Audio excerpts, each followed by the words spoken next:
Boa noite, seja muito bem-vindo à nossa aula de português instrumental. Eu sou a professora Tayane e juntos nós vamos construir essa disciplina ao longo do curso técnico de informática para a internet. Aqui comigo eu tenho a professora Dinalva, e convido você para conosco conhecer um pouco mais sobre a nossa língua pátria, a nossa língua portuguesa.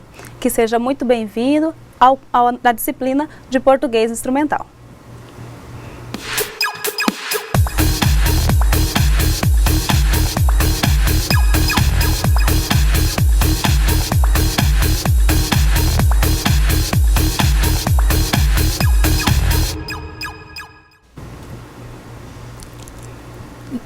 Olá, estamos aqui de volta. Eu sou a professora Tayane, sou professora de português efetiva daqui do Instituto Federal de Rondônia. Trabalho na área de língua portuguesa já há algum tempo. Sou especialista em linguística e atualmente sou mestranda em estudos literários. Aqui comigo a professora Dinalva. Eu sou técnica em assuntos educacionais aqui do Instituto Federal de Rondônia. Já atuei como professora de língua portuguesa no estado e estou aqui com vocês para trabalharmos um pouco mais sobre comunicação e aprendermos mais juntos. Vamos conhecer então a ementa da nossa disciplina. O que nós vamos estudar no nosso curso de português instrumental? Vejamos. A ementa do nosso texto, das nossas aulas, ela foi distribuída da seguinte forma. Na teleaula 1, que é a nossa aula de hoje, nós estudaremos sobre linguagem e comunicação, as funções da linguagem, um pouco de coesão e coerência, que está relacionada ao ato de comunicação, e pontuação.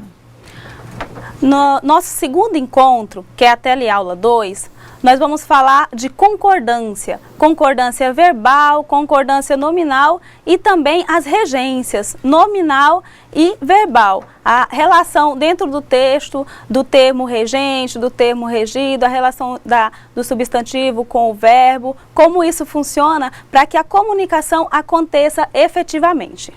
Na aula 3, nós vamos trabalhar um pouco de ortografia, tem um tutorial que depois a gente vai falar sobre isso. Vamos estudar os gêneros e tipologias textuais, estudar um pouco sobre a interpretação textual, a intelecção textual. Estudaremos a redação científica, textos técnicos e de instrução. No nosso quarto encontro, faremos o quê? Uma revisão, retomaremos alguns desses assuntos tratados nos 3 primeiros encontros que julgarmos interessante retomar para que vocês possam compreender melhor e ter um desempenho adequado na avaliação que também acontecerá nesse quarto encontro. Ok. Então qual é o objetivo geral dessa nossa disciplina?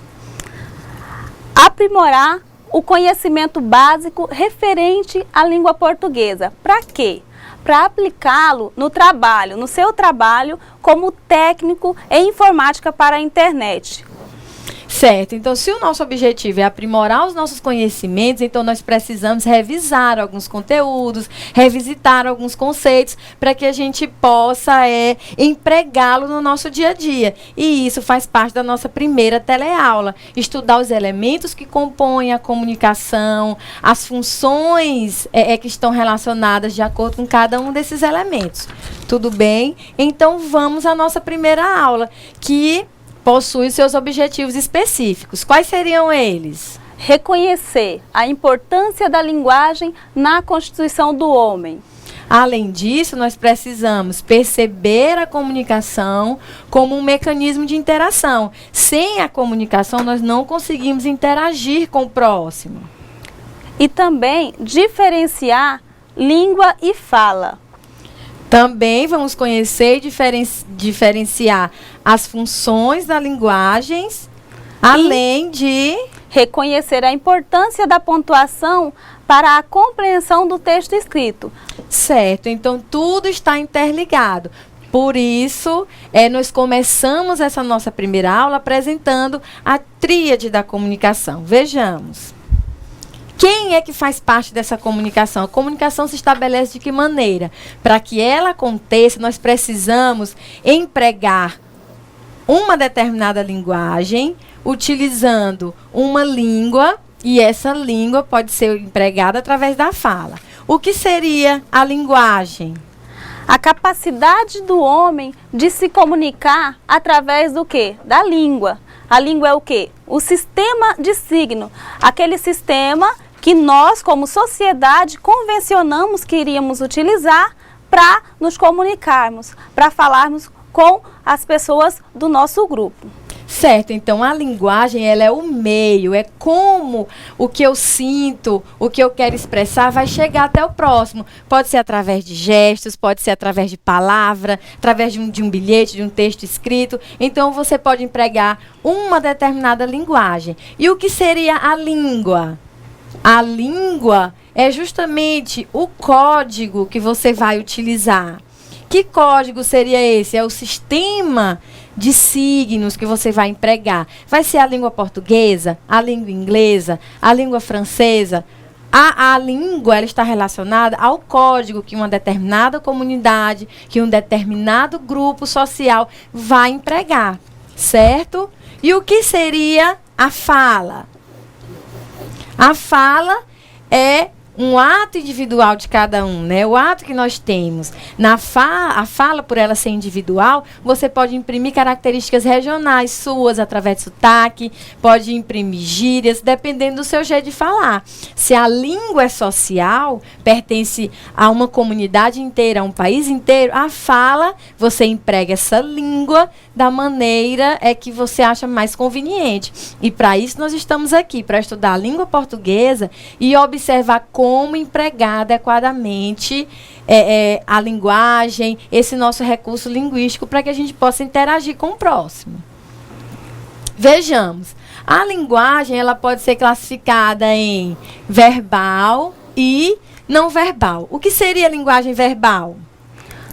A linguagem verbal, ela é como você vai se expressar utilizando a palavra. Pode ser escrita ou falada.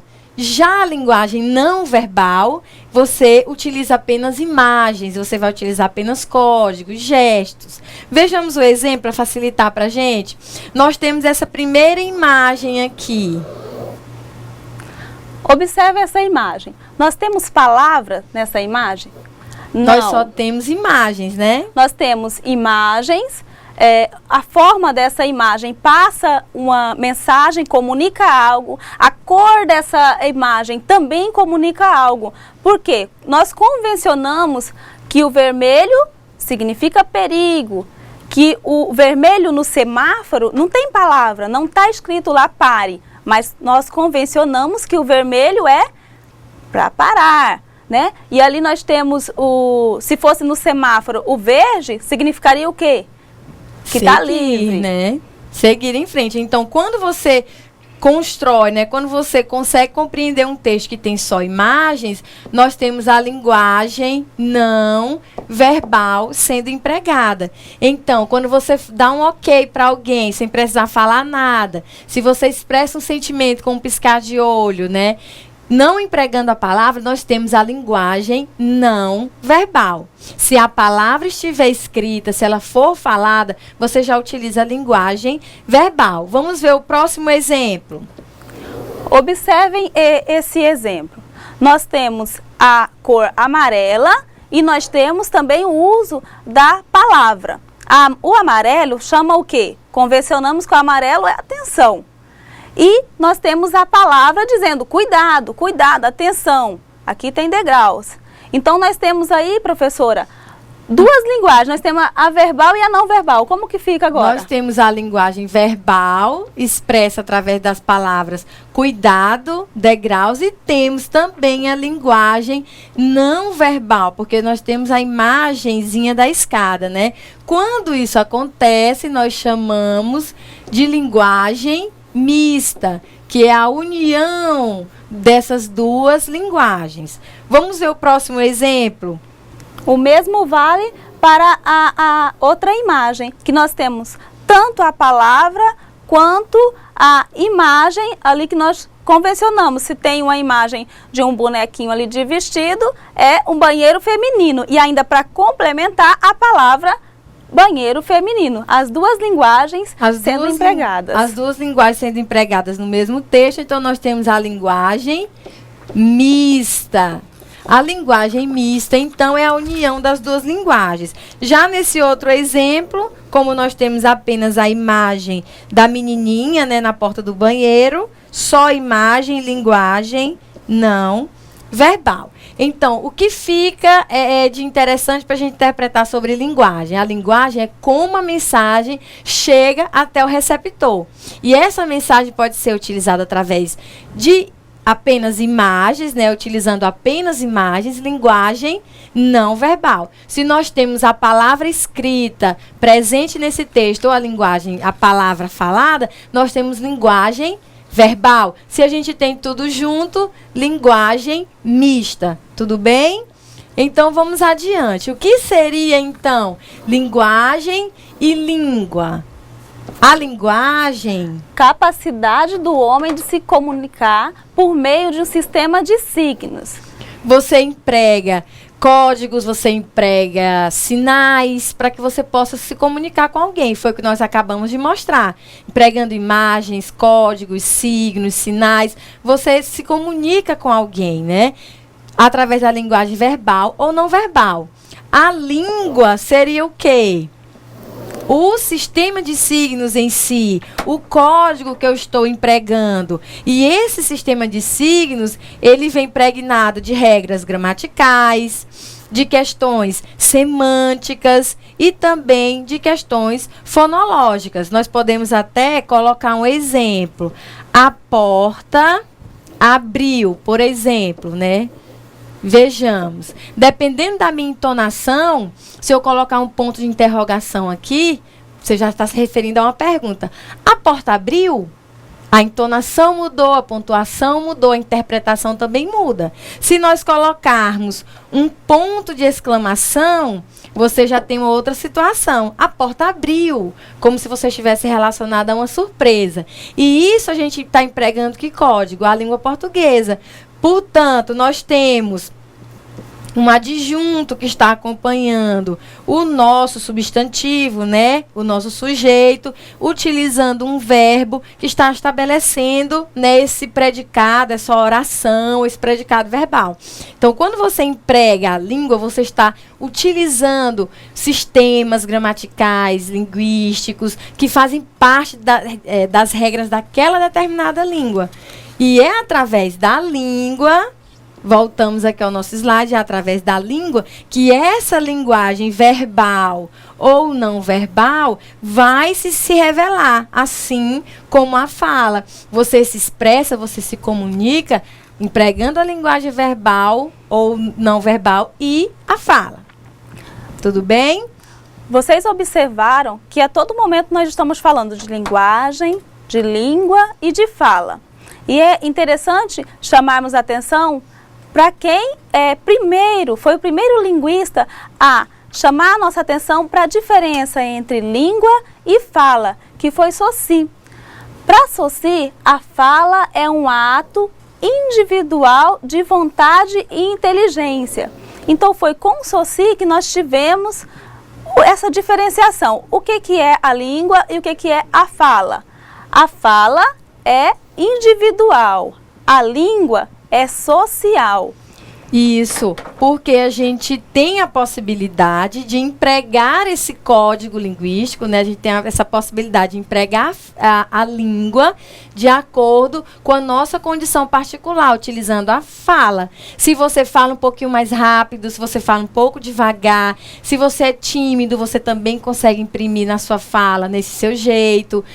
As gírias que fazem parte da sua comunidade, da sua faixa etária. Então, a língua, né, ela é representada, digamos assim, através da fala. Por isso, nós dizemos que a fala é individual e a língua, ela é social, porque pertence a um continente, a um país, a uma comunidade inteira.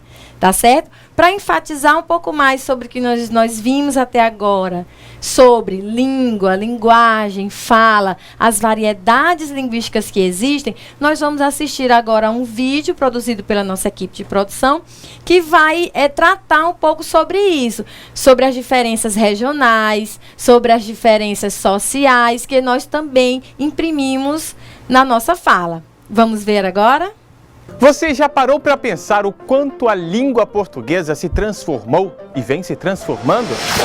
Que tal fazermos uma breve viagem no tempo para acompanharmos diálogos que hoje são bem diferentes? Vamos lá?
Ô, guri, mas isso aí tem que tomar, Tem que tomar. É quente? Tem chupa, assim. Eu não gosto disso, não. Bem quentinho, bem Não bom. tomo disso, não. Não toma. Olha lá, olha lá. Mas vai, guri, olha lá, prenda até pra chegando pro teu lado. Tu é a bilolada, isso aí é a biscateira, menino. E tu tem a boca de tramela. Olha lá, puxa, tia. Bem capaz, né?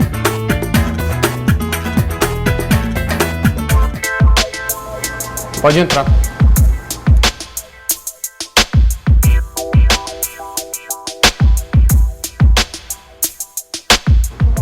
Então o senhor é o senhor João Almeida Sem Rumo. Meu irmão, o negócio é o seguinte, queria um trampo, tem vaga nessa loja de imóveis aí?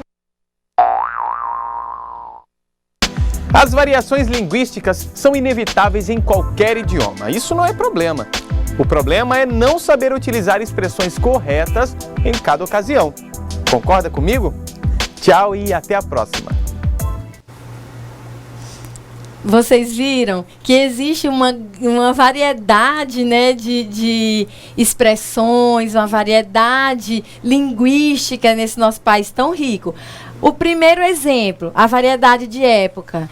Como era que aqui o namorado pedia a namorada, né? Pedia para namorar com a menina, com expressões assim bem formais, bem cuidadosas. Quando a gente chega para o dia de hoje, uma mensagenzinha ali rapidinho, você ou conquista ou não alguma menina, né? Na variedade regional, o outro exemplo, dois rapazes conversando, um provavelmente nascido, né, na região gaúcha, o outro na região nordeste. O jeito de falar, o jeito de se expressar também diferente. Todos eles empregando que código, que língua? A língua portuguesa. O outro exemplo, aquele rapaz em busca de emprego. Será que ele empregou a linguagem adequada para aquela situação? A forma como ele se comportou? Então, nós estamos aqui para revisar um pouco sobre esses conceitos, né? Conhecer um pouco, conhecer melhor sobre essa língua que nos pertence. Nós precisamos dominá-la. Como nós vamos fazer isso? Através das nossas aulas de português instrumental, né, professora? Isso. E não só ficar você, aluno que está acompanhando esta aula, não só nas teleaulas, buscar também conhecimento na leitura, em sites na internet, em vídeos, para que você possa enriquecer ainda mais esse assunto que nós estamos passando aqui. Isso, e a gente quer agradecer a participação de vocês e pede que você participe conosco da nossa aula. Quem já participou? O Polo de Colorado já comentou a aula, disse que está muito bem. As coordenadoras aqui, Juliana, a Ruben Alves, estão comentando também, professora Tayane, a quantidade de aluno, que as salas estão lotadas com bastantes alunos, são poucos polos que estão com menos alunos, mas estamos aí com muitos alunos assistindo e obrigada a vocês que postaram aqui no chat. Agradecendo, eu agradeço novamente a participação de você aqui na nossa aula. A sua participação é importante para que a nossa aula aconteça de uma forma mais dinâmica, de uma forma mais interativa. Então, voltando à nossa língua portuguesa. Se você precisa empregar adequadamente essa fala, né, essa língua, utilizando adequadamente de acordo com a situação, existem alguns problemas que podem acontecer. Você empregar uma palavra inadequadamente, ou um som de uma palavra soar estranho num determinado momento, é o que a gente vai ver agora nos nossos slides, tá certo? É o que nós chamamos, né? Quando nós vamos trabalhar essa língua falada, nós precisamos perceber que nós temos que tomar cuidado quando nós formos utilizá-la na escrita, para que a gente possa evitar esse tipo de problema aqui, né? A cacofonia, um som estranho, né? Que pode gerar mal entendido na hora da emissão dessa mensagem. Vejamos o exemplo. Tem uma mão no pé. Parece que você está falando de mamão, né? Você observa que juntou ali o final da palavra uma com a palavra mão, e aí você mudou o sentido, ou pode gerar um mal entendido, porque não está mais, pode entender que é a mão ou a fruta, o mamão que está no pé. E nós devemos, nos nossos textos escritos, evitar isso. Olha um outro exemplo. Estivemos recolhendo o lixo na beira do rio, e latinha de refrigerante. Ficou repetitiva a expressão, parece que ele escreveu 2 vezes a palavra latinha, né? Nós podemos evitar esses problemas de cacofonia utilizando outras expressões. Lá havia muitas latinhas de refrigerante. Você evita, né, esses problemas de cacofonia substituindo uma palavra por uma outra mais adequada. Vamos ver o próximo exemplo. O aluno chegou atrasado, já que tinha um problema para resolver. Ele foi de jaqueta, uma jaqueta pequena, lá resolver esse problema. Você evita esse tipo de problema, de ruído estranho, de som estranho.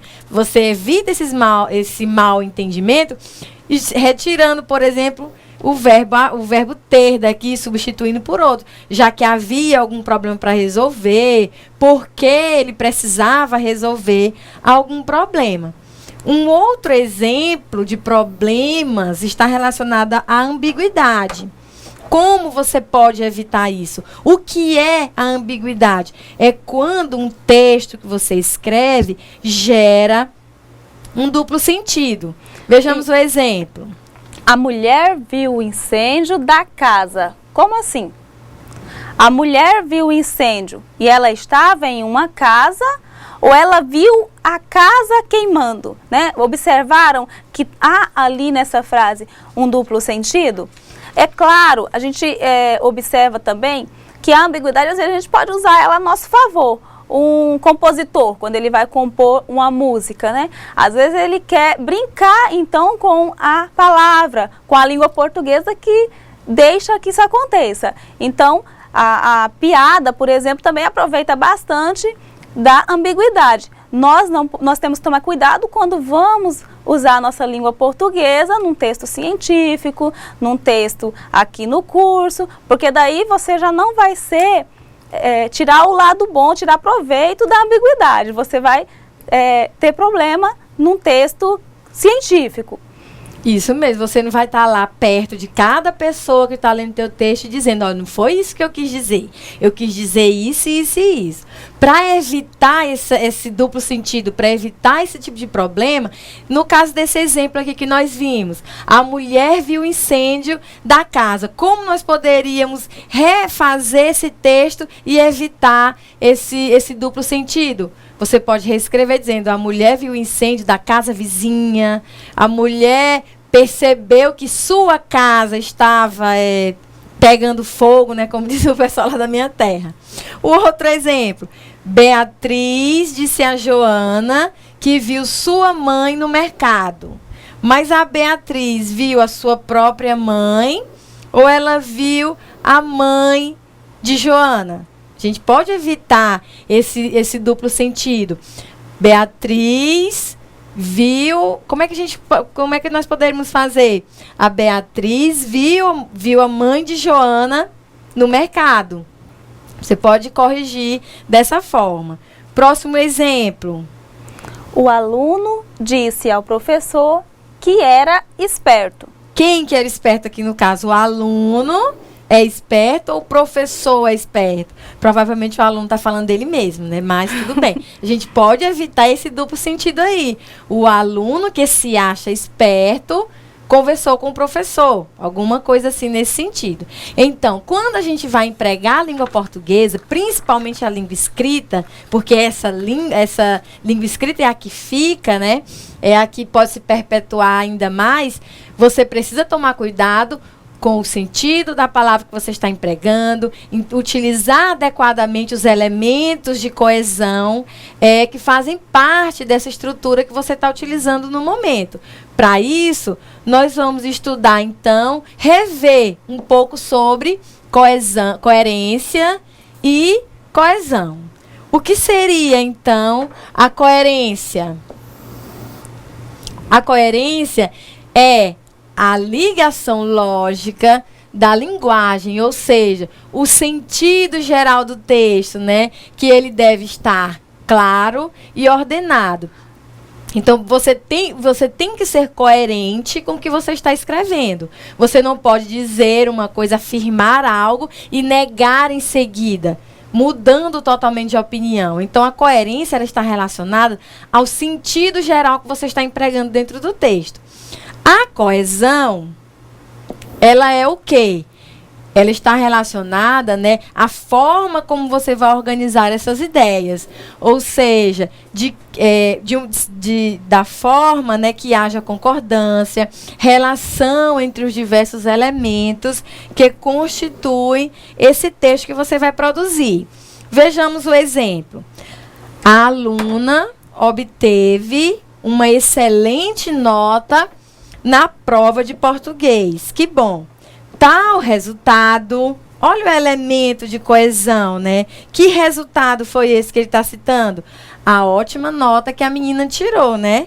Tal resultado, para não repetir a expressão, a nota excelente que a menina lá tirou, que a aluna tirou, você substitui empregando esse elemento coesivo.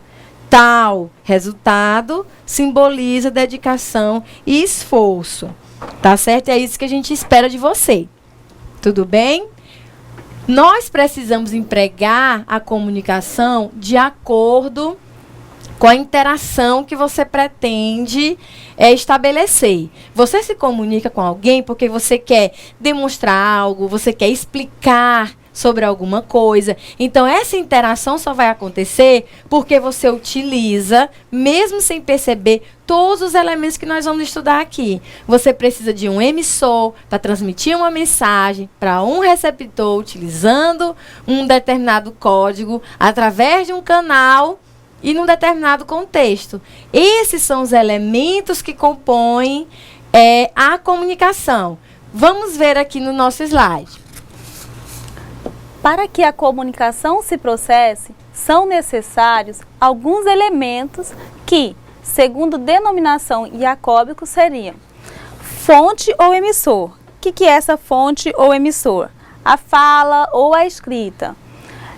Receptor ou destinatário. Quem recebe ou quem lê o texto, a mensagem enviada pelo emissor. que é a mensagem? O assunto é o conteúdo. E o referente é o contexto. O canal é como essa mensagem será transmitida. E o código é o tipo de língua, seja a língua portuguesa ou a Libras, que é a língua brasileira de sinais, é o código como a mensagem será transmitida. Vamos imaginar uma situação hipotética aqui para que a gente possa perceber que todos esses elementos estão presentes em todo o ato comunicativo, né? Você está aí assistindo a essa nossa aula e você recebe a seguinte mensagem, né? Você recebe a seguinte informação através de uma mensagem no WhatsApp, por exemplo, que a rua principal da sua cidade estará interditada amanhã das 9 ao meio-dia. Né, você recebeu através de uma mensagem no WhatsApp que alguém te mandou. Quem seria o emissor dessa mensagem? Quem te mandou a mensagem? Um colega, um amigo que soube através de um terceiro, por exemplo. Quem seria o receptor? Você, que recebeu a mensagem. Que mensagem seria?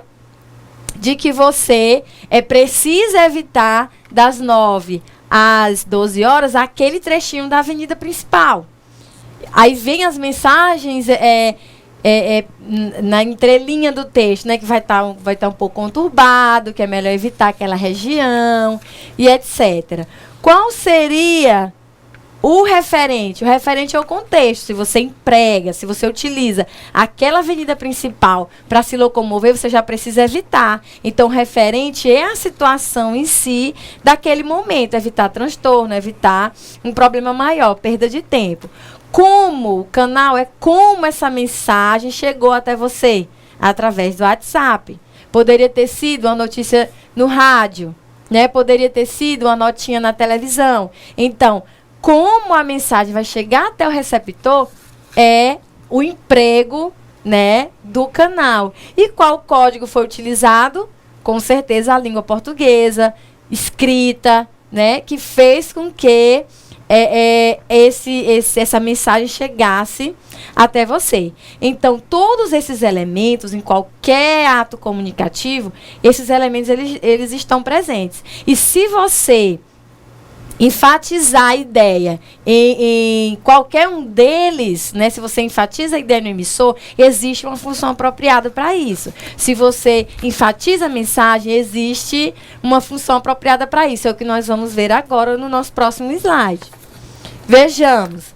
A comunicação, como nós já dissemos, possui todos esses elementos que estão aqui elencados, né? Nós precisamos de quem? De um emissor que vai transmitir a mensagem, e quando você emprega essa função emotiva, você centra a mensagem no emissor. Você vai evidenciar o eu. Isso. Nós temos como exemplo, né? Quais são os exemplos de uma linguagem, de uma função emotiva? Quando você vai demonstrar o que você sente para alguém. Através de diário, através de um bilhete, quando você transmite o que você sente, né, os seus sentimentos sendo transmitidos, o eu sendo evidenciado. Eu quero falar sobre mim hoje. Então, vou dizer se eu estou feliz, se eu estou triste, se eu estou cansada, alegre. Se você fala de si, função emotiva. E esse tipo de função, ela é própria de diários, de memorial descritivo, né? São tantos outros exemplos.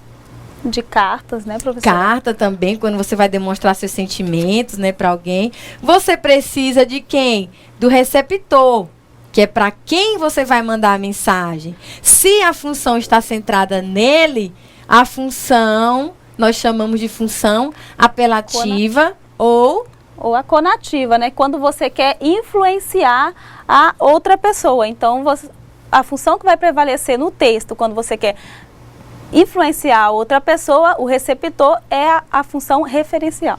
É a função apelativa. A referencial é quando você quer transmitir uma mensagem que está mais presente nos textos jornalísticos, nos textos científicos. Isso, é o que a gente vai ver daqui a pouquinho. Então, a função apelativa, ela é própria de que tipo de texto? Se quer te convencer de fazer alguma coisa, se quer te convencer para comprar alguma coisa. Função apelativa, propagandas, discurso político. A função é fazer com que você compre aquele determinado produto, para você se sentir melhor. É que você vote naquele determinado candidato, porque de acordo com o que ele falou, né, ele te convenceu sobre algo, né? Então, a função apelativa, ela tem esse objetivo de te convencer sobre alguma coisa.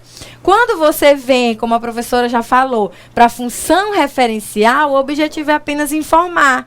Nesse caso, você está valorizando o referente, né? Você está valorizando apenas o assunto, o contexto. Isso. E temos também a função metalinguística, que é quando você explica, quando a linguagem fala dela mesma, ou o filme falando de um filme, ou, por exemplo, um programa de televisão que fala do mesmo programa, de outros programas. Então, nós temos a metalinguagem. Se for um poema, falando de como se constrói um poema, também a função metalinguística, que daí chamamos na área dos textos literários, da literatura, de metapoema. Isso, então a função metalinguística, ela é um pouquinho mais complicada, porque você emprega um código para explicar esse mesmo código. Vamos ver um exemplo, o dicionário. A gente tem a palavra explicando os significados da palavra. Função metalinguística. O objetivo ali é esclarecer, através da palavra, o significado da palavra. A gramática, você emprega a língua portuguesa para explicar regras da língua portuguesa, né? Então, esses são programa de televisão, que só fala de televisão, só fala dos outros programas de televisão. Aí nós temos a função metalinguística sendo evidenciada. Olha só, quando você coloca a mensagem em evidência, a função passa a ser a função poética. Você vai valorizar a mensagem, né? Isso é típico de textos, de poemas, em que você transmite uma explicação diferente, uma explicação diferenciada sobre um assunto. Se eu perguntasse para você, o que é o amor? Como você definiria o amor? É o sentimento, né, entre duas pessoas, é companheirismo, é respeito e etc. Teve um poeta que escreveu dessa forma, dizendo que é o amor.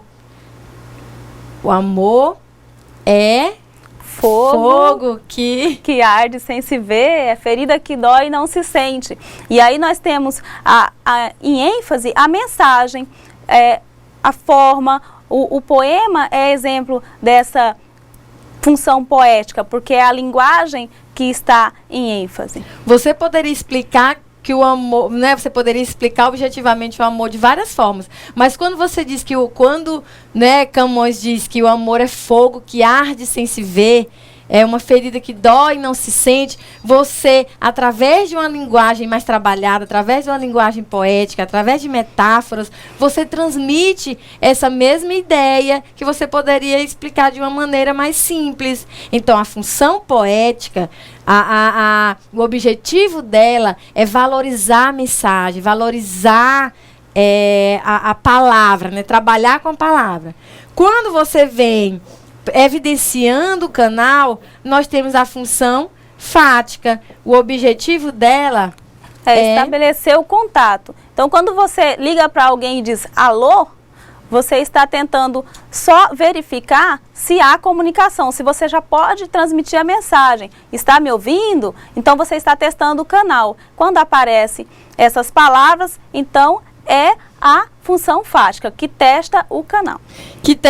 Nós podemos testar, sempre quando você está falando com alguém ao telefone, você está contando a sua vida inteira, né? E você diz alô, de vez em quando você tem que dizer alô, tá me ouvindo? Entendeu? Você busca esse contato. Quando você faz isso, você está empregando a função fática. Olha só, mas nós precisamos ter em mente que um mesmo texto e em um mesmo texto podem coexistir mais de uma função, né? Isso vai depender da intenção do emissor na elaboração dessa mensagem. A função referencial, olha aqui o exemplo. O objetivo dos textos jornalísticos é transmitir uma mensagem. Geralmente você emprega dados, gráficos para expressar apresentar essa informação. Na função emotiva, como nós já vimos, o objetivo é transmitir o que você está sentindo, né? Então, você emprega verbos, né, na primeira pessoa. Eu tenho um sonho de que meus filhos um dia viverão em uma nação que não os julgará por sua cor, mas pelo seu caráter, né? De Martin Luther King. Outro exemplo. No outro exemplo, você observa também, eu te amo. Novamente, aí a primeira pessoa em ênfase. A primeira pessoa em ênfase. Quando nós temos a função conativa, né, que há uma valorização do receptor, você tem, né, toda uma linguagem voltada para te convencer, para te demonstrar, né, que você é a parte importante dessa mensagem, porque o objetivo dela é te persuadir, né? Na função fática, como nós já vimos, o objetivo é testar o canal. Então, olha essa música. Alô, alô, seu Chacrinha, velho guerreiro. Alô, alô, Terezinha, Rio de Janeiro. Alô, alô, seu Chacrinha, velho palhaço. Alô, alô, Terezinha, aquele abraço. Ô, está me ouvindo? São essas expressões que fazem parte da função fática. Para testar o canal. Na metalinguística, como o código ele é evidenciado, então nós temos, olha aqui o exemplo, um filme que fala sobre o filme, sobre o cinema. Um poema que vai falar sobre as criações poéticas, né? Olha esse poema que nós trouxemos aqui. Um poema como um gole d'água bebido no escuro, como um pobre animal palpitando ferido. Ele está descrevendo o que é um poema, né? Triste, solitário, único, ferido de mortal beleza. Quando você pega um poema para explicar o poema, função metalinguística. A função poética, como já dissemos, nós temos a valorização da mensagem. O objetivo dela é expressar os sentimentos e as descrições do mundo. Amor sem palavras, ou a palavra amor sem amor. Então, ele vai definir o que seria o amor, tá? Para isso, né, para que a gente possa imprimir a entonação, as pausas, nós precisamos dos sinais de pontuação. E nós já conhecemos todos eles, né? Vírgula, ponto e vírgula, ponto de interrogação, de exclamação, 2 pontos e a aspa. Olha esse texto interessante aqui. Vírgula pode ser uma pausa ou não. Não espere. Não espere. 2 ideias diferentes, né? A vírgula pode também sumir com o seu dinheiro. Cuidado. R$ 23,04 de 40 centavos é diferente de R$ 2,34. Pode ser autoritária também. Aceito. Obrigado. Aceito, obrigado. E assim por diante, tá? Esse juiz é corrupto. Você está conversando com o juiz. Se você diz, sem as vírgulas, esse juiz é corrupto, você está dando o seu juízo de valor sobre ele, né? E existem tantos outros exemplos. Porque a vírgula, ela serve para quê? Para definir datas, separar os advérbios sim ou não, após as saudações, os nomes das pessoas. Olha esse texto. Se o homem soubesse o valor que tem, eu colocaria depois, né? Se o homem soubesse o valor que tem a mulher, andaria de 4 à sua procura. Mas se você fosse homem? Talvez a vírgula seria aqui, né? Se você soubesse o valor que tem, se você soubesse o valor que tem, a mulher, se o homem soubesse o valor que tem, a mulher andaria de 4 à sua procura. Então, a vírgula, ela separa termos, né? Separa termos da oração. O IFRO oferece cursos técnicos de informática, de enumeração, né? Enumerando quais seriam os cursos que o IFRO oferece. Serve também para destacar elementos intercalados. Estudamos bastante, logo seremos aprovados. Uma adjunta adverbial, por exemplo. Estes alunos, com certeza, serão aprovados. Seja breve, Tiago, para separar o vocativo, né? Porque o tempo não para. Serve também para destacar o aposto. Pedro, servidor exemplar, foi promovido. Uma expressão exclamativa também dentro do texto. A leitura, isto é, A viagem sem sair do lugar precisa ser uma prática contínua. Você pode revisitar todos esses conceitos que nós temos aí no nosso texto, no nosso trabalho e os exemplos. O ponto e vírgula, todos eles você pode estudar, revisitar, analisar todos eles. E fiquem aí agora com a nossa atividade, que a Dinalva vai comentar. E a atividade, nós vamos para a atividade de sala. É bastante conteúdo para o tempo, tem muitas dúvidas aqui no fórum e nós vamos comentar algumas dessas dúvidas, não todas aqui na atividade de sala, mas eu estarei no chat também como professora assistente, tirando essas dúvidas de vocês, não só aqui no horário da aula, mas durante a semana. Ok, então nós já voltamos para tentar resolver essas questões juntos.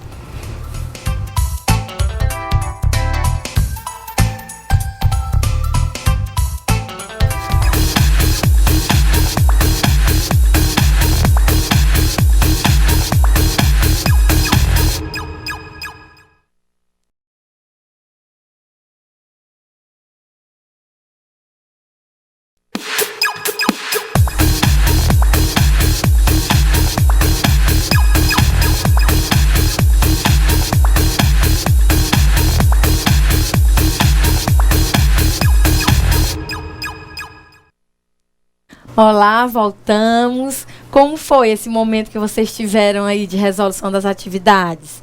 O chat aqui está cheio de participações. Muito obrigada, tá, pela participação de vocês. Antes da gente começar a correção, gostaria de dizer que essa nossa disciplina, né, ela é uma ementa um pouquinho extensa, então a gente não vai conseguir ver todos os conteúdos como vocês gostariam, mas vocês têm o privilégio, né, de assistir novamente essa nossa aula em casa, em um momento mais oportuno. Então, a gente precisa, às vezes, acelerar um pouquinho mais para que a gente possa, né, dar uma pincelada, revisar sobre todos os conteúdos que estão na nossa ementa, porque a disciplina de língua portuguesa, né, a língua portuguesa, ela é complexa, ela exige um pouquinho mais de dedicação de vocês. Então, vamos combinar que, né, em outros momentos vocês vão reassistir essa aula, vão pesquisar outros vídeos, né, fazer resolução de atividades para que o conteúdo fique melhor aprendido por vocês. Gostaria de antes da professora Dinalva apresentar as perguntas, a gente começar a olhar as respostas, mandar um abraço para os coordenadores, né, para os tutores dos polos, Carlos, Erickson, Rafael de Colorado, Simone de Ariquemes, né? Muito obrigada pela participação de vocês. Quem mais participou da nossa aula, Dinalva? Rubenalva, a professora Juliana, que é coordenadora do polo aqui de Porto Velho, pediu que mande um abraço para os alunos. Mandamos esse abraço para os alunos aqui do polo de Porto Velho e para todos os alunos que participaram aqui no chat, que há muitos comentários, várias respostas que nós vamos comentar, que não vai dar para comentar todas, e agradecemos a participação de todos e continue participando, porque o que não der para comentar aqui durante a aula, a gente comenta depois. Com certeza. Então vamos para a nossa primeira questão. Vamos lá. Defina as características de cada elemento da tríade, né? A linguagem, a língua e a fala. Quais foram as respostas que nós encontramos aí nos... A aluna Ruth, lá do polo de Presidente Médici, disse que a linguagem é a capacidade que o homem tem de se comunicar. Língua é o sistema para a comunicação. Fala é a forma que cada um se comunica. O aluno Zaqueu, lá do polo de Espigão do Oeste, disse: a linguagem é a forma ou a maneira em que a informação é transmitida. Língua é o código ou sistema de signos e a fala é a expressão, como gírias, sotaques. Parabéns à aluna Ruth e ao aluno Zaqueu, que responderam. É isso mesmo. É isso mesmo. A linguagem, ela é a capacidade, é o modo como o que nós queremos transmitir chega até ao nosso receptor. Então, está corretíssimo quando a aluna disse, a Ruth falou, que é a capacidade que o homem tem de transmitir. Quando é possível afirmar que é o meio empregado, né, para essa comunicação acontecer. A resposta para a língua. Sistema de comunicação foi a resposta que a aluna Ruth, lá de Presidente Médici, disse. Corretíssimo, é o sistema de signos que nós empregamos, né? Seria também correto afirmar que é o código que nós empregamos. O código, o sistema de signos, foi a resposta do Zaqueu, lá de Espigão do Oeste, que está corretíssimo. Excelente, obrigada pela participação de vocês. Qual foi a resposta para a fala? A Ruth disse que a fala é a forma que cada um comunica. E o Zaqueu disse que a fala é a expressão. Certo, então a fala ela é a expressão, é a forma particular, né, que nós temos para nos expressar, para que a gente possa se comunicar com alguém. Ela é individual e, como já foi citado pela nossa aluna, obrigada pela participação, na fala você pode imprimir as gírias, as suas características pessoais, através de gírias, sotaque, né, e outras características, a rapidez, né, a lentidão e assim por diante. Excelente participação e excelente resposta de todos vocês. Muito obrigada. Tem mais alguma coisa que vocês queiram comentar? A segunda questão. Vamos para a segunda questão? Mais alguma coisa sobre a primeira? É interessante falar aqui que acabou de postar a aluna Juliette, do Polo Zona Norte, disse ainda sobre a questão 1, professora, que linguagem, meio de comunicação. Língua, código ou sistema de comunicação. Fala, emprego da linguagem. Excelente. Muito bem. A segunda questão, vamos colocar em prática, né? Tendo em vista as características das linguagens verbal e não verbal, classifique e comente o uso dessas linguagens nas imagens a seguir. Letra a primeira imagem. Na primeira imagem, nós temos uma linguagem verbal ou não verbal? Qual foi a resposta? Vamos ver aqui. A aluna Gislaine, do Polo de Espigão do Oeste, ela disse que, na questão número 2, na letra A linguagem não verbal utiliza apenas símbolos. Na letra B, é uma linguagem mista. Existem os dois tipos, linguagem verbal e linguagem não verbal.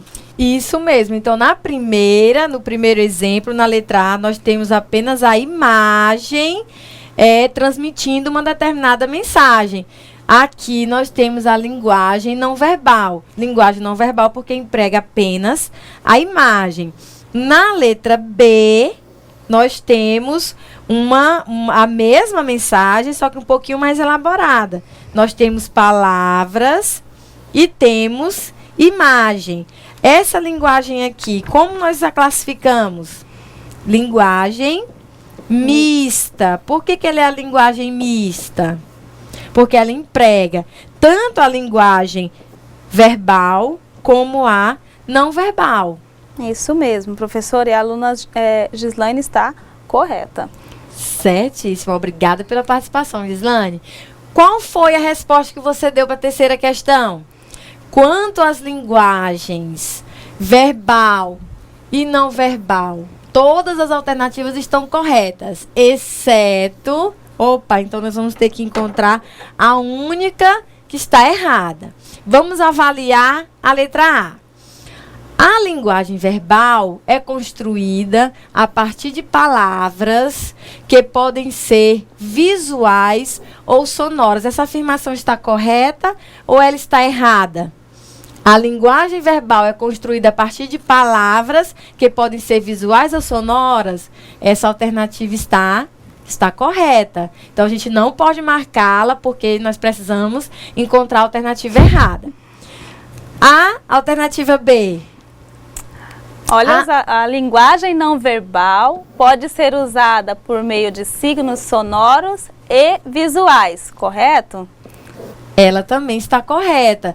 A linguagem não verbal só precisa desses signos visuais ou sonoros, né? Quando você diz um ok para alguém só piscando o olho ou fazendo um gesto, assim que está tudo bem ou assim que não está tão legal assim. Então, quando você usa só gestos, quando você usa só imagens, linguagem não verbal. A alternativa B também está correta, nós não podemos marcá-la. A alternativa C. A linguagem não verbal pode ser considerada mais eficiente que a linguagem verbal, visto que pode ser lida por todos e que sempre consegue comunicar algo sem o auxílio da linguagem verbal. Será que a gente pode fazer essa afirmação tão contundente de que uma linguagem é melhor que a outra? Ou que uma sempre vai ser mais efetiva que a outra? A gente vai deixar essa questão aí para ser analisada daqui a pouquinho, né? Isso. Vamos olhar a letra D. As linguagens verbal e não verbal são equivalentes em importância. Opa, gostei disso. E a comunicação depende delas. Ora de uma, ora de outra. Ora de ambas, simultaneamente. Neste caso, chamamos de linguagem mista. Isso aqui está certíssimo. O que vai definir que linguagem vai ser mais adequada vai ser o momento da comunicação. Então, não existe uma linguagem melhor que a outra.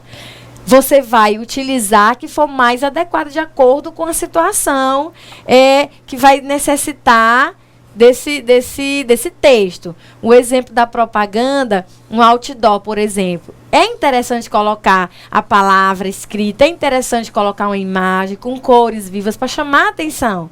Então, a linguagem mista ela é mais apropriada. Se você vai escrever um texto acadêmico, você emprega, né, com mais evidência, né, você privilegia a linguagem verbal. Mas isso não quer dizer que você não possa utilizar um gráfico, um mapa. Então, você vai adequar a linguagem à situação. Por isso, nós devemos marcar a alternativa C. É muito arriscado você dizer que uma linguagem é melhor que a outra. As respostas aqui quanto à questão 3 dos polos foi o polo de Cujubim e a Rubenalva também participou e disseram a questão C, professora, todos acertaram. Excelente, muito obrigada pela participação de vocês. Como será que eles se saíram com relação à questão 4? Só mais um comentário aqui da Simone de Ariquemes a respeito da linguagem verbal e não verbal. Ela citou como exemplo o apito do juiz no futebol, né, que é uma linguagem não verbal, né, através do som, já marca uma falta, já marca um pênalti ali. Muito bem, certeza, Simone, obrigada. Na quarta questão agora, qual é o elemento da comunicação priorizado? Nós estudamos, né, nós vimos que todos os elementos estão presentes, mas quando você prioriza algum, você vai determinar a função de linguagem que também será predominante no texto. Então, vamos observar esse texto aqui. Ele é interessantíssimo. Vejamos. Poética, de Cassiano Ricardo. Que é poesia? Uma ilha cercada de palavras por todos os lados. Que é poeta? Um homem que trabalha um poema com o suor do seu rosto, um homem que tem fome como qualquer outro homem. Qual seria, então, o poema belíssimo, né? Para dizer o que é o poema, o que é, quem é o poeta. Qual seria o elemento priorizado desse ato comunicativo aqui? Quais foram as respostas? Questão 4. Na questão 4.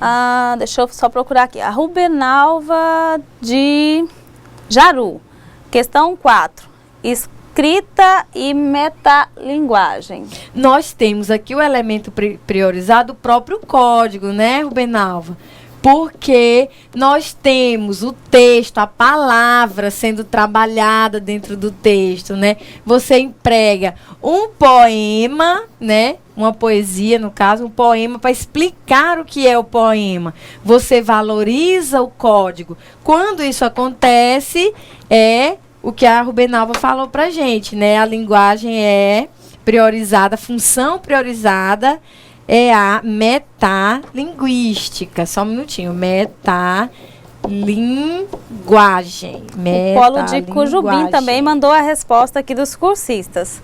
E está correta. A função da linguagem é a metalinguística. A Rubenalva aqui pediu para dizer. A resposta que eu estou mandando é dos cursistas. Os alunos estão lá falando e ela colocando aqui no chat para a gente, que é os alunos que estão dizendo e apreenderam bem a aula, né, professora? Porque eles estão conseguindo responder corretamente as respostas. Que bom, agradeço a participação, então, do Polo de Jaru, todos os alunos que estão participando da sala de aula, tá todo mundo, provavelmente formaram grupos, né? Isso. Então, tá todo mundo respondendo. Lá de Jaru, são os alunos o Cleiton, o Elisandro, a Esmeralda e a Sônia. Muito obrigada pela participação de vocês. Ótimo. Será que nós poderíamos dizer que a função, alguém pode ter respondido ou talvez ficou em dúvida, que ali nós teríamos uma função poética? Será que a gente pode dizer isso? Ariquemes, professora. Lá de Ariquemes disse assim, poema falando do próprio poema, texto explicando o próprio texto. Então a gente está enfatizando, né, ratificando que é o código, explicando o próprio código. E como a estrutura, né, utilizada, houve o emprego, né, de palavras de uma forma diferente, o jogo de palavras, nós podemos dizer também que a mensagem está sendo valorizada. Não é errado você dizer que a função pode ser também a poética. Quando você valoriza a mensagem, o trabalho com a palavra, né? Tudo bem? Só corrigir aqui, metalinguagem. E aqui, a mensagem poética. Mas quando você observa, se você for um pouquinho mais criterioso, você vai observar que é um poema explicando o que é um poema. Então, não tem como você errar. Função metalinguística, certo? Vamos para a próxima questão. Tudo bem? Então, vamos lá. Questão 5. Identifique os elementos da comunicação e qual a função da linguagem em destaque na imagem a seguir. Certo, então a gente observa que um texto, ele pode ser, pode utilizar imagens, só imagens, pode ser através de uma linguagem mista. Então vamos ver o exemplo. Tudo bem, nós temos essa capa de revista aqui, né? Então vamos lá. Quem seria o emissor ou o remetente dessa mensagem? Quem seria o emissor? Quais foram as respostas que nós encontramos aí? Deixa eu só procurar aqui. Só um momento. O emissor, nesse caso, seria a própria edição, a revista, os editores, né? Quem pensou nesse assunto para ser transmitido para a gente? Podemos responder aí a publicação, né, professora? A publicação em si. Quem tanto respondeu aí? Foram tantos comentários aqui que ficou lá. Né, a publicação. Quem tiver colocado a revista também está certo. Os editores também está certo. O emissor é aquele que pensou naquela imagem, naquele assunto a ser tratado e está transmitindo para a gente. Tudo bem? Quem seria o receptor ou o destinatário? Quem seria o receptor? Se é um texto escrito, quem vai ler esse texto é o receptor. Então, são os leitores, a quem é destinado a mensagem na revista. Como nós já havíamos comentado, um texto ele pode ser escrito, né, para ter muito mais de um receptor. Então, o receptor é aquele que vai receber a mensagem, aquele que está interessado naquele assunto. Qual seria a mensagem principal? A mensagem principal, nós tivemos alguns alunos que responderam, né? A mensagem principal...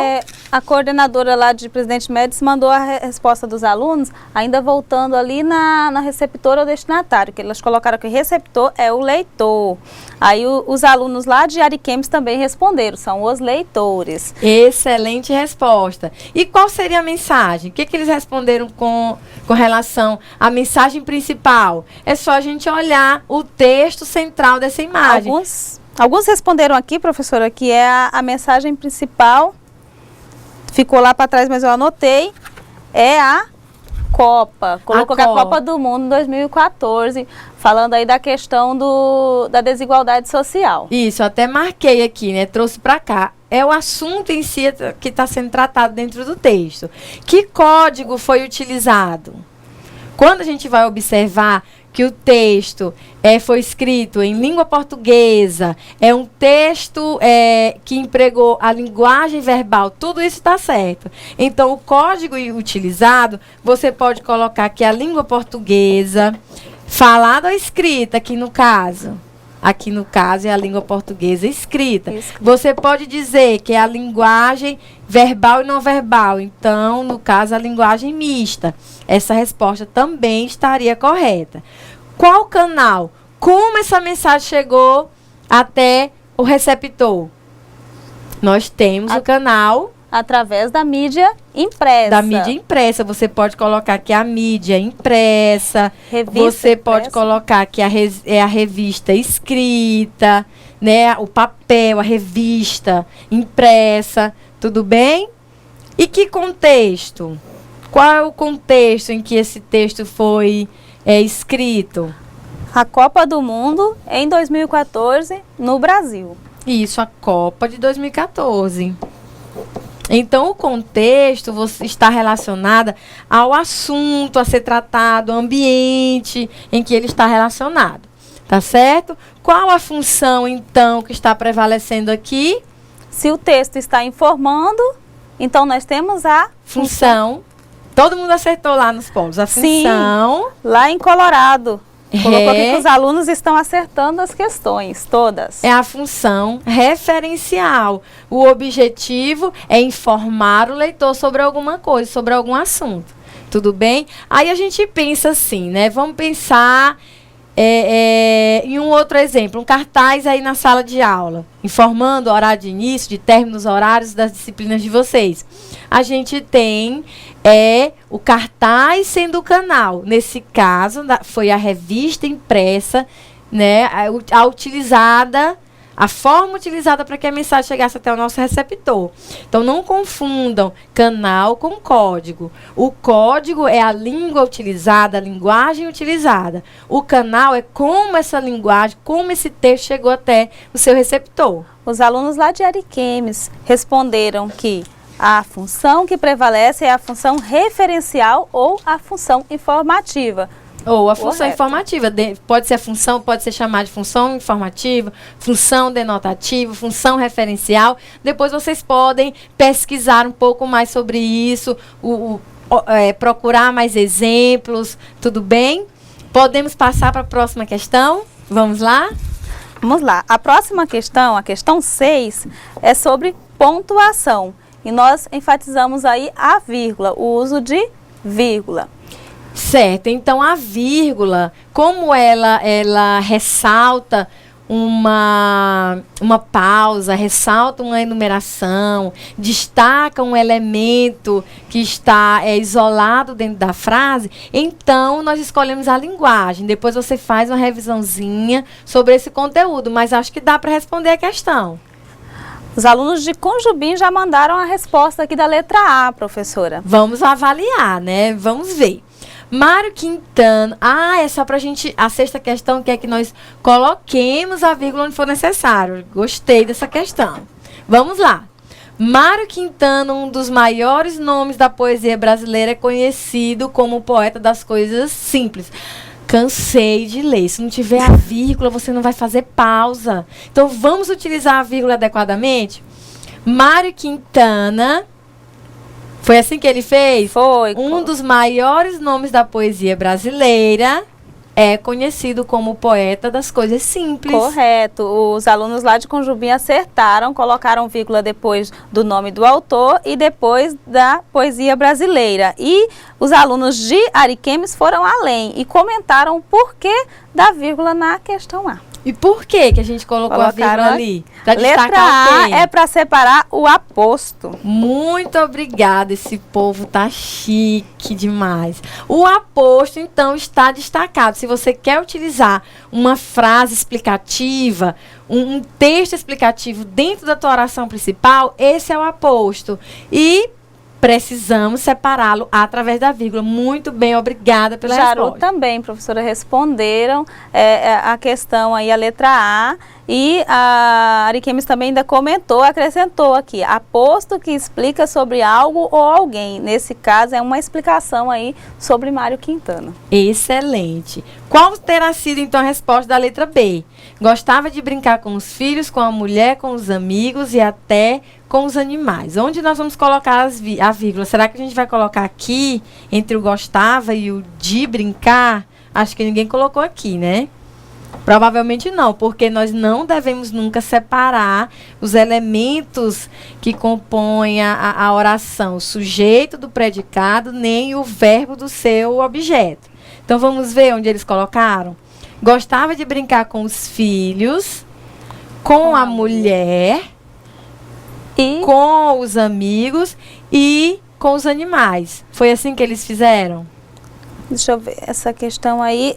O Letra B da Ariquemes, de novo, comentou aqui que é enumerativo, separação de item. E Espigão também colocou que a alternativa B separa por item, que a vírgula é usada para separar essa enumeração. Nós separamos, então nós enumeramos alguma coisa utilizando também a vírgula. Se você vai à feira, vai comprar laranja, banana, que mais? As frutas locais. Então você vai enumerar utilizando a vírgula. A letra C. Efetivamente, o sucesso do estudante EAD depende muito de seu interesse. Que elemento nós vamos separar aqui através da vírgula? Vamos colocar a vírgula aí depois de efetivamente, porque nós temos o advérbio. Nós estamos destacando aqui, deslocando um advérbio, né? Quando isso acontece, você precisa destacá-lo utilizando a vírgula. Tudo bem? Correto, professora. Então, essa foi a nossa atividade de sala. Agradecemos imensamente a participação de cada um de vocês.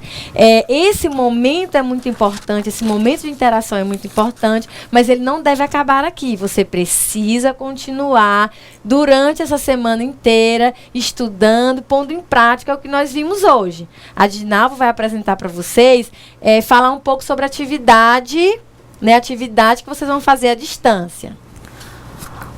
Vocês terão disponível por 2 semanas a atividade 1, ou seja, essa atividade que vai ser disponibilizada para vocês hoje e ficará disponível até um dia antes da aula 3. Essa atividade é sobre o quê? É sobre concordância, sobre tudo que nós falamos nessa aula, que ainda vamos falar na aula 2, sobre a nossa língua portuguesa, sobre como utilizar a língua portuguesa padrão. Porque você tem as variações, que não é problema, mas que você deve tomar cuidado na escrita. Então, vocês vão fotografar faixas, placas, manchetes de jornais que vocês encontrarem problemas de concordância, de regência, de pontuação, problemas na escrita, e vão comentar esses problemas e postar lá na atividade à distância, que vale 50% da nota de atividade de percurso. Serão apenas 2 atividades e a primeira atividade é essa tarefa, para vocês postarem os problemas de escrita. E se você, melhor ainda, se você colocar esses exemplos que você encontrar na sua cidade, na sua região, né? Vai lá, faz uma selfie, acho que fica legal também, né? Hoje em dia todo mundo faz selfie de tudo. Vai lá, tira uma foto, apresenta a inadequação que você observa naquela placa, naquele outdoor, naquele texto que você observou e comenta aonde está o equívoco e reescreve explicando como deveria ser, explicando qual foi o erro e como deveria ser. Tá certo? Então, muito obrigada novamente a participação de todos os polos, todos os alunos, né? Eu agradeço demais, nós agradecemos muito a participação de vocês, porque a nossa aula, ela só é possível porque vocês estão aí, empenhados em resolver as nossas atividades, em prestar atenção à nossa aula. Nos encontramos na próxima semana. Muito obrigada. A professora Dinalva vai se despedir de vocês. Até mais. Agradecemos a participação de todos e até nosso próximo encontro. Procurem estudar, revisar o conteúdo, procurar na internet, pesquisar e bons estudos.